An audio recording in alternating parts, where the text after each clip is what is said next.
নমস্কার বন্ধুরা, সবাইকে সুপ্রভাত। তোমরা সবাই কেমন আছো? আশা করি ভালো আছো। আমি অনেক ভালো আছি। আজকে হচ্ছিল রবিবার। আজকের ব্লগটা অনেক ইন্টারেস্টিং হতে চলেছে, কারণ আজকে আমি যাচ্ছি আমার বাপের বাড়ি। মানে 15 দিন পরে, গাইস ভাবতে পারতেছো, 15 দিন পরে যাচ্ছি আমি দিরাগমনে আজকে। তো আমার সাথে থাকো, ব্লগটা দেখতে থাকো। আশা করি তোমাদের সবার ভালো লাগবে। এখন আমি স্নান করে এসেছি সকালবেলা, সব কাজ করে। এই যে দেখতেছো কতগুলো জামা কাপড় ধুয়েছি। তো সকালবেলা চা খেয়ে বেরিয়ে যায় এই সকাল 9টা নাগাদ। তো এখন মা আর আমি বাড়িতে। এখন আমি একটু সকালে মুড়ি খাবো, যেহেতু আজকে বাপের বাড়ি যাবো। তো একবারই তাড়াতাড়ি দুপুরে রান্না করবো। সকালে খাবো আমি যে মুড়ি, পায়েস, মিষ্টি দিয়ে। পায়েস দিয়ে মুড়ি খেতে বেশ সকালবেলা কিন্তু ভালোই লাগে বন্ধুরা, তোমরা ট্রাই করতে পারো। দুপুরে রান্নার জন্য তো সবজি কাটতে বসে গেলাম। আজকে করবো বাঁধাকপির ঘন্ট। তেমন কিছু করবো না আজকে। প্রথমে আমি বটিটা দিয়ে কাটার চেষ্টা করছিলাম, দেখি হয় নাকি। তো দেখতেছিলাম পাই না। ওদের বাড়িতে বটি দিয়েই কাটে, তো বাড়িতে যেহেতু আমি কাটার দিয়ে কাটতে অভ্যস্ত, তাই আর বটি দিয়ে পাচ্ছি না। বাট ট্রাই করলাম একটু যে পাবো কিনা, পেলাম না। তারপর এই যে আমার সবজি কাটাও শেষ। তো টমেটো আর আলু দিয়ে বাঁধাকপির ঘন্ট করবো। তো টমেটো আলুটা কষিয়ে নিচ্ছিলাম আর কি, একটু আগের থেকে কষিয়ে নিলে ভালো হয়। তোমরা কেমন করে রান্না করো আমাকে জানিও কমেন্টে। তো এখানে টমেটো আর আলুটা একটু কষিয়ে নিচ্ছিলাম, ওদিকে একটু চিপস ভাজা করে রাখছিলাম আগে। তো আমি খুব একটা ভালো রান্না করতে পারি না। তোমরা কেমন করে বাঁধাকপির ঘন্ট রান্না করো তো কমেন্টে জানিও। রান্না প্রায় আমার হয়েই গেছে। এই যে এখানে ভাত, আলু সানা আর ঘন্ট। তো আর মা খেতে বসেছে। ওদের খাওয়া হয়ে গেলে তারপরে আমি খাবো। তারপর তো খেয়ে দিয়ে চলে গেলো। তো এখন আমি একটু বিকালবেলা মানে গান শুনছিলাম আর একটু নেল পলিশ দিচ্ছিলাম। নেল পলিশে মানে একটু সাজগোজ করি, যেহেতু আজকে যাবো আমি অনেকদিন পর বাপের বাড়ি। তোমাদের তো এর আগের ব্লগে বলছিলামই। তো কেমন লাগছে নেল পলিশ দিয়ে একটু কমেন্টে জানাও। এখন আমি ব্যাগ প্যাকিং করতেছিলাম, গোছগাছ করছিলাম, যেহেতু সন্ধ্যাবেলায় যাব। তো এখন বিকাল 5টা বাজে। তো এখনও কাজ থেকে আসিনি, আর আমি এদিকে সব রেডি করছি যাতে তাড়াতাড়ি হয়। কি বলবো বন্ধুরা, দুপুর থেকে কারেন্ট ছিল না, কারণ ওদিকে আমাদের রাস্তা, ওদিকে কৃষিমালার ওদিকে রাস্তার কাজ হচ্ছে, সেহেতু রাস্তার যে ধারে গাছগুলো ছিল ওগুলো কাটছে। গাছ কাটার সময় হয়তো বিদ্যুতের তার ছিঁড়ছে নাকি জানি না। মানে সারাদিন কারেন্ট নেই, প্রায় হচ্ছিল রাত 9টা অবধি কারেন্ট ছিল না। খুব অবস্থা খারাপ, জানোই তো কারেন্ট না থাকলে কী অবস্থা হয়। তো আমি বিকেলবেলায় সব গোছগাছ করে নিচ্ছিলাম যাতে রাতে একটু সুবিধা হয়। যেহেতু কালকে ওর বার্থডে গেছে, বার্থডের ব্লগটা আমি দিতে পারিনি, মানে অনেকটা অসুবিধার জন্য।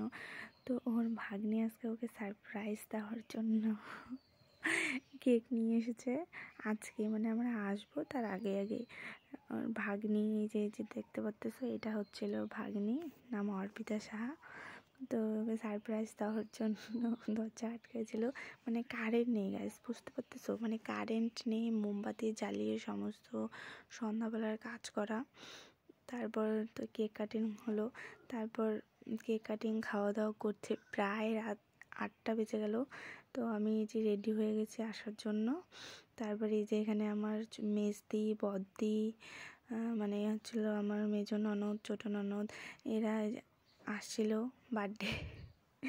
বার্থডে বয়কে দেখতে। ইভেন আমরা যে আসবো আমাদের সাথে দেখা করতে।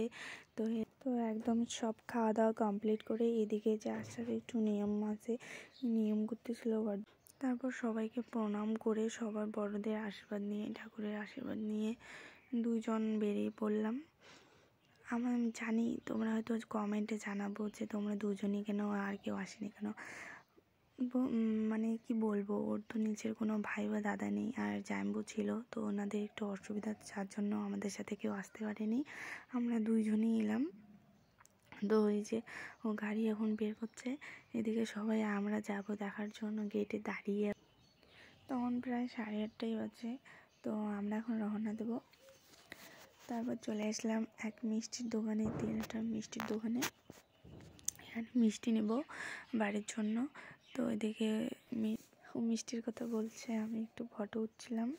আমাদের মিষ্টি প্যাকিং চলছে, যেহেতু আমাদের ওখানে আমি যাব, তো প্রথম যাচ্ছি, মানে বুঝতে পারতেছো। তো মিষ্টি তো নিতেই লাগবে একটু সবার জন্য। তো প্রায় 8-9 প্যাকেটের মতো মিষ্টি নিলাম। তারপর এখন যাব। এই যে হলুদ ব্যাগটা দেখতে পাচ্তেছো, এটাতে করে মিষ্টি নিয়েছি।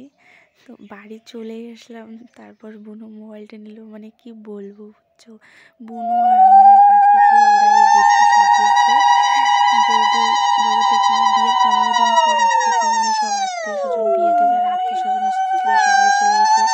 তো এখন আর খুব একটা নেই, বাড়ি রয়েছে বৌদি, যিনি বরণ করতেছে বৌদি হয়, বৌদি মা, এবারে দিদি ভাস্তি এরাই আসছিল। বাকি যা ছিল সবাই প্রায় বাড়ি চলে গেছে।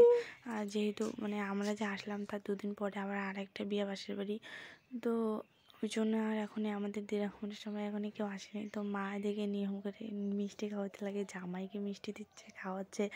জামাই তো খেয়েই নিচ্ছে। ঠান্ডা দিয়ে আমি তাকে আছি, আমাকে কেন দিচ্ছে না, আগে জামাইকে কেন দিল। তারপর কি বলবো বন্ধুরা, এইটা ছিল সবচেয়ে সেরা মুহূর্ত।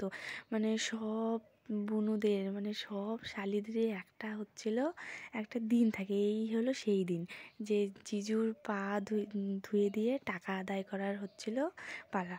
মানে এই ব্যাপারটা মজাও লাগে, মানে কি বলবো, এই ব্যাপারটা সব শালিদের একটা বিশেষ ব্যাপার। এই যে বন্ধুরা টাকা চাইছিল, টাকা মানে ওরা অনেক টাকা চাইছিল, তো যেমন রাজি হচ্ছিল না, তাই জন্য ওরা বাঁশ নিয়ে এসে মানে গেট ধরছে যে ঢুকতে দেবে না। তারপর আর কি টাকা দিল, তারপর পা খুলে দিল। তারপর তো ভিতরে চলে আসলাম। এই যে বুনুই কি বলবো, বুনুই আমাদের বরণ করতে করতে বাড়ি নিয়ে গেল। তারপরে বাড়ি গেলাম, মানে সন্ধ্যা হয়ে গেছিলো না, তো অন্ধকার একটু। তারপরে কি বাড়ি আসলাম। তারপরে সবাইকে, মানে বাবা আবার বাড়িতে ছিল না ওই সময়। তারপরে বাড়ির লোককে প্রণাম টনাম করে বড় জেঠুদের বাড়িতে গেলাম। ওখানে গিয়ে বলতেছি যে এই যে এটা আমার বুনু। তো অনেক ধন্যবাদ বুনুকে, এই যে গেটটা এত সুন্দর সাজানোর জন্য। তারপরে এই যে আমার ভাস্তা, একমাত্র ভাস্তা আমার, এর নাম স্বপ্নদীপ। মানে যেমন নাম তেমন সুন্দর দেখতে, কি বলবো। তারপর বসে থাকতে থাকতে এইবারে মিষ্টি দিয়ে আসলাম, ওইবারে মিষ্টি দিয়ে আসলাম। তারপরে বৌদি আমাদের জন্য ওই যে চা করে এলো, চা মিষ্টি খাওয়া দাওয়া করলাম। বাকিরা ছিল বাইরে। তারপর খেয়ে সবাই একটু গল্প করছিলাম আগনায় বসে বড়দের সাথে। এখানে ছিল আমার বড় জেঠু, তারপর ওই জেঠিমা, তারপরে দিদি, ভাস্তি। ক্যামেরা আসতে চাইছিল না, তাই একটু কেমন করছিল। এই যে আমার মা এখানে বসে আছে, খাওয়া দাওয়ার বেলা। তো বন্ধুরা, আজকের ভিডিওটা এই পর্যন্তই। ভিডিওটা ভালো লাগলে অবশ্যই একটা লাইক, কমেন্ট, শেয়ার করবেন। আর চ্যানেলে নতুন হয়ে থাকলে চ্যানেলটিকে অবশ্যই সাবস্ক্রাইব করবেন। দেখা হচ্ছে নতুন একটা ভিডিওর সাথে। ততক্ষণে সবাই ভালো থাকবেন, সুস্থ থাকবেন।